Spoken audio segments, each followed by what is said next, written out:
Once again, welcome back to KC's Classes. KC's Classes-ന്റെ മറ്റൊരു പുതിയ വീഡിയോയിലേക്ക് എല്ലാവർക്കും സ്വാഗതം. This is Kiran CS. Calicut university M.Com first semester എക്സാംസിലെ അവസാനത്തെ എക്സാമാണ് ഇന്ന് ഫിനിഷ് ചെയ്ത് അഡ്വാൻസ്ഡ് മാനേജ്മെൻറ്റ് അക്കൗണ്ടിങ്.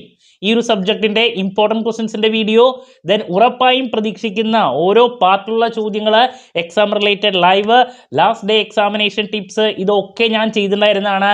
ഇന്ന് എക്സാം കഴിഞ്ഞു. വളരെ നല്ലൊരു പേപ്പർ തന്നെയായിരുന്നു.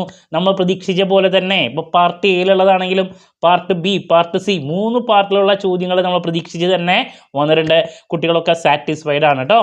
ഓക്കെ, സോ നമുക്ക് എന്തായാലും ആ ക്വസ്റ്റ്യൻ പേപ്പറിൻ്റെ ഡീറ്റെയിൽസിലോട്ട് പോകാം. വീഡിയോയിലോട്ട് പോകണേക്കാൾ മുമ്പ് പറയാനുള്ളത്, നിങ്ങളുടെ ഫസ്റ്റ് സെമസ്റ്റർ ഇപ്പോൾ കഴിഞ്ഞു. സെക്കൻഡ് സെമസ്റ്ററിന് വേണ്ടിയിട്ട് എത്രയും പെട്ടെന്ന് തന്നെ നിങ്ങൾ പ്രിപ്പറേഷൻ ആരംഭിച്ചോളൂ. ബിക്കോസ് അതിൻ്റെ രജിസ്ട്രേഷനൊക്കെ വിളിച്ചിട്ടുണ്ട്. പെട്ടെന്ന് തന്നെ എക്സാം ഉണ്ടായിരിക്കും. 5 പേപ്പറിൽ 3 പ്രോബ്ലം പേപ്പറും 2 തിയറി പേപ്പറാണ്. നമ്മുടെ സ്ഥാപനം M.Com-ന് ഓൺലൈനായിട്ട് കോച്ചിങ് പ്രൊവൈഡ് ചെയ്യുന്ന സ്ഥാപനമാണ്. സോ ലൈവ് ക്ലാസ് ഗൂഗിൾ മീറ്റിലൂടെ പ്രൊവൈഡ് ചെയ്യുന്നു. വീഡിയോ ക്ലാസ്സിൻ്റെ റെക്കോർഡിടും ആക്സസ് ചെയ്യാൻ സാധിക്കും. അതുകൊണ്ട് തന്നെ എപ്പോൾ വേണമെങ്കിലും പഠിച്ച് ഡൗട്ടുള്ളത് ചോദിക്കുകയും ചെയ്യാം കേട്ടോ. സോ നമ്മുടെ സ്ഥാപനത്തിൽ പഠിച്ച് നല്ല മാർക്ക് മേടിക്കാൻ താല്പര്യമുള്ള കുട്ടികൾ ഡിസ്ക്രിപ്ഷൻ ബോക്സിലുള്ള എൻ്റെ വാട്സപ്പ് നമ്പറിൽ കോൺടാക്ട് ചെയ്യാം. ക്ലാസ്സസ് ആക്സസ് ചെയ്യാം. സ്റ്റഡി മെറ്റീരിയലിന് വേണ്ടിയിട്ടോ കോൺടാക്ട് ക്ലാസ്സിന് വേണ്ടിയിട്ടോ നിങ്ങൾ സമയം കളയരുത്. അതൊക്കെ ഏറ്റവും അവസാനമാണ് ഉണ്ടാവുക. കിട്ടിയാൽ കിട്ടി എന്ന് പറയണ പോലെ ഇപ്രാവശ്യത്തെ അനുഭവം നിങ്ങൾക്ക് അറിയാലോ. പ്രോബ്ലം പേപ്പേഴ്സ് 3 ഉള്ളതുകൊണ്ട് തന്നെ ഇപ്പോൾ തന്നെ നിങ്ങളുടെ പഠനം ആരംഭിക്കുക കേട്ടോ.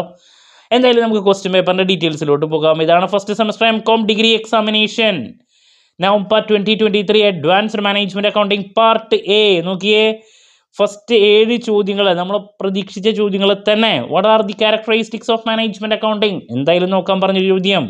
ഫീച്ചേഴ്സ് ഓഫ് റെസ്പോൺസിബിലിറ്റി അക്കൗണ്ടിങ്, പ്രതീക്ഷിച്ച മറ്റൊരു ചോദ്യം. Advantages of zero based budgeting, എന്തായാലും പ്രതീക്ഷിച്ച മറ്റൊരു ചോദ്യം. Next, how risk adjusted rate is used for decision making, നോക്കാൻ പറഞ്ഞിട്ടുണ്ടായിരുന്നു. ട്രഡീഷണൽ ഒരു മെത്തേഡാണ് കൂടുതൽ പ്രതീക്ഷിച്ചിട്ടുണ്ടായിരുന്നതെന്ന്, അത് തന്നെ വന്നിട്ടുണ്ട്. എന്നുവെച്ചാൽ ആദ്യത്തെ 4 തന്നെ നമ്മൾ പ്രതീക്ഷിച്ചതാണ്. Then different types of market risk നോക്കാൻ പറഞ്ഞിട്ടുണ്ടായിരുന്നു. റിസ്കിൽ ഏതെങ്കിലും ഒരു theory. Features of standard costing, what are the steps involve in standard costing, അതും നോക്കാൻ പറഞ്ഞാണ്. എന്ന് വെച്ചിട്ടുണ്ടെങ്കിൽ പാർട്ട് എ വളരെ ഈസി ആയിരുന്നു. നമ്മൾ പ്രതീക്ഷിച്ച സെയിം തിയറി ചോദ്യങ്ങൾ ഞാൻ പറഞ്ഞ തന്നെ വന്നിട്ടുണ്ട് കേട്ടോ. കുട്ടികളൊക്കെ ഹാപ്പിയാണ്. ദെൻ പാർട്ട് ബിയിലോട്ട് പോകുമ്പോഴാണെങ്കിലോ നോക്കിയേ, number 8 what are the limitations of management accounting, ഞാൻ നോക്കാൻ പറഞ്ഞിട്ടുണ്ടായിരുന്നു, പ്രതീക്ഷിച്ചതാണ്. Strategic role of management accountant, same ചാപ്റ്ററിൽ നിന്ന് തന്നെ 2 ചോദ്യങ്ങൾ അവരിട്ടിരിക്കുകയാണ്. ഭാഗ്യം, കുട്ടികൾക്ക് കുറച്ചും കൂടി എക്സാം ഈസി ആക്കാൻ. സോ അതും ഈസിയാണ്. ദെൻ ഇക്കണോമിക് വാല്യൂ ആഡൻ്റെ കൺസെപ്റ്റ് ഞാൻ തിയറി പ്രോബ്ലം 2 നോക്കാൻ പറഞ്ഞൊരു ടോപ്പിക്കാണ്. EVA വന്നിട്ടുണ്ട്. Then what are the steps in performance budgeting process, മറ്റൊരു തിയറി ചോദ്യം. ശരിക്കും പറഞ്ഞാൽ ഇപ്പോൾ ഈ 4 ഇപ്പോൾ ഈ പറഞ്ഞ തന്നെ ഈസി ടോപ്പിക്സാണ്. ഇനി ബാക്കി 3 പ്രോബ്ലംസ് ആണ് വന്നിട്ടുള്ളത്. അതും എന്താണ്, കംഫർട്ടബിൾ ആയിട്ടുള്ള പ്രോബ്ലംസ് ആണ്. ക്വസ്റ്റ്യൻ നമ്പർ 12 എന്ന് പറയുന്ന sensitivity analysis from the following details relating to a project, analyse sensitivity of project to changes, എല്ലാം ഡയറക്റ്റായിട്ട് തന്നിട്ടുണ്ട്. എന്താ പറയുക, ആനുറ്റി ഫാക്ടറിൻ്റെ ഡീറ്റെയിൽസ് തന്നിട്ടുണ്ട്. ഡയറക്റ്റായിട്ട് അപ്ലൈ ചെയ്ത് ആൻസർ കിട്ടുന്ന വളരെ ഈസി ആയിട്ടുള്ളൊരു ചോദ്യമാണ് കേട്ടോ. അതുപോലെ തന്നെ നെക്സ്റ്റ് സ്റ്റാൻഡേർഡ് കോസ്റ്റിംഗിൽ നിന്നൊരു പ്രോബ്ലം പ്രതീക്ഷിച്ചതാണ്. സോ അത് ലേബർ റേറ്റ് വേരിയൻസിൻ്റെ ലേബർ വേരിയൻസ് ആണ് വന്നിട്ടുള്ളത്. അതും കംഫർട്ടബിൾ ആയിട്ടുള്ളൊരു ചോദ്യം തന്നെയാണ്, വലിയ പ്രശ്നമൊന്നുമില്ല. That's about question number 13. Question number 14 പോകുന്ന സമയത്ത് ലിമിറ്റിംഗ് ഫാക്ടർ എന്താണ്, മാർജിനൽ കോസ്റ്റിംഗ് ഡയറക്റ്റ് ചോദ്യം പ്രതീക്ഷിച്ചതാണ്. പാർട്ട് ബിയിലെ ആപ്ലിക്കേഷൻ ടൈപ്പ് ചോദ്യമാണ് വന്നിട്ടുള്ളത്. In A factory producing 2 different kinds of articles, limiting factor തന്നിട്ടുണ്ട്, ലേബറാണ്. അത് വെച്ചിട്ട് ലിമിറ്റിംഗ് ഫാക്ടറിൻ്റെ ഒരു പ്രോബ്ലമാണ് വന്നിട്ടുള്ളത്. അപ്പോൾ പ്രോബ്ലം എന്താ പറയുക, 3 ഉണ്ട്. അവിടെ 4 തിയറി ഉണ്ട്. എങ്ങനെ വേണമെങ്കിൽ ഓപ്റ്റ് ചെയ്യാം.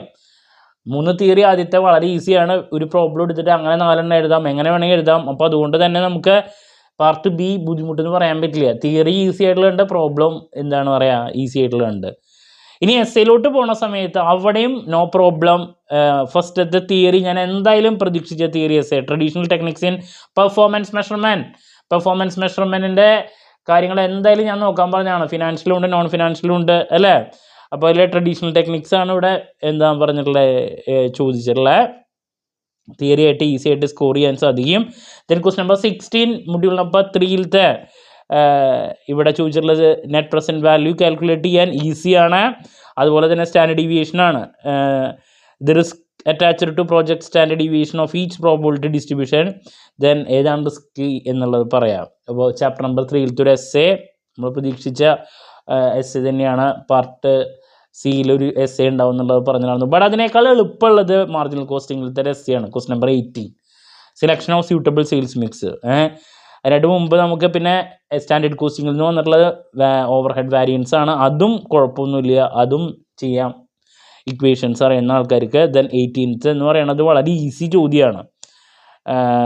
ഷോ ദി കോൺട്രിബ്യൂഷൻ ഡീറ്റെയിൽസ് എന്നുണ്ട്. അത് ഡിഗ്രിക്കുള്ള സ്റ്റാൻഡേർഡ് ഉള്ളൂ. Selection of suitable sales mix അല്ലേ, ഏത് മിക്സ് ആണെന്നുള്ളത്. അപ്പോൾ മെജോറിറ്റി കുട്ടികൾ എനിക്ക് തോന്നുന്നു 18ാമത്തെ ആയിരിക്കും അറ്റൻഡ് ചെയ്തിട്ടുണ്ടാവുക ഒരു പ്രോബ്ലം. പിന്നെ 17ഉം 18ഉം പ്രോബ്ലംസ് മാത്രം ചെയ്തിട്ടുള്ളവർ 17, 18 ചെയ്തില്ല, ഒരു 16, 18 ചെയ്തിട്ടുണ്ട്. ഇനിയിപ്പോൾ പ്രോബ്ലംസിനെ ടൈറ്റ് വന്നിട്ടുള്ള ആൾക്കാർക്ക് തിയറി എഴുതാം. തിയറി നമ്മൾ എന്തായാലും പ്രതീക്ഷിച്ച ഒരു തിയറി ചോദ്യമാണ്. അപ്പോൾ നല്ലൊരു പേപ്പർ തന്നെയായിരുന്നു ഇന്നത്തെയും. നമ്മൾ ഓൾറെഡി പറഞ്ഞ പോലെ പഠിച്ചിട്ടുള്ള കുട്ടികൾക്ക് ഹൈ സ്കോറിലോട്ട് എത്തിച്ചേരാൻ സാധിക്കും. അങ്ങനെ നമ്മൾ പ്രതീക്ഷിക്കാത്തൊരു ഏരിയയിൽ നിന്നുള്ള ചോദ്യങ്ങളൊന്നല്ല വന്നിട്ടുള്ള. കാരണം തിയറി ഒക്കെ ഡിറക്റ്റ് നമ്മൾ പ്രതീക്ഷിച്ചത്, പ്രോബ്ലംസ് ആണെങ്കിലും no problem. Okay, so that's about advanced management accounting. So നിങ്ങൾ ഇനി എത്രയും പെട്ടെന്ന് തന്നെ സെക്കൻഡ് സെമസ്റ്ററിൻ്റെ പ്രിപ്പറേഷൻസിന് വേണ്ടിയിട്ട് കൂടുതൽ സമയം മാറ്റി വയ്ക്കുക. അതിൻ്റെ രജിസ്ട്രേഷൻ കാര്യങ്ങളൊക്കെ ആയിട്ടുണ്ട്. അപ്പോൾ ഇനി ഫോർത്ത് കഴിഞ്ഞിട്ടാണ് നിങ്ങളെ പ്രതീക്ഷിക്കുന്നത് കേട്ടോ.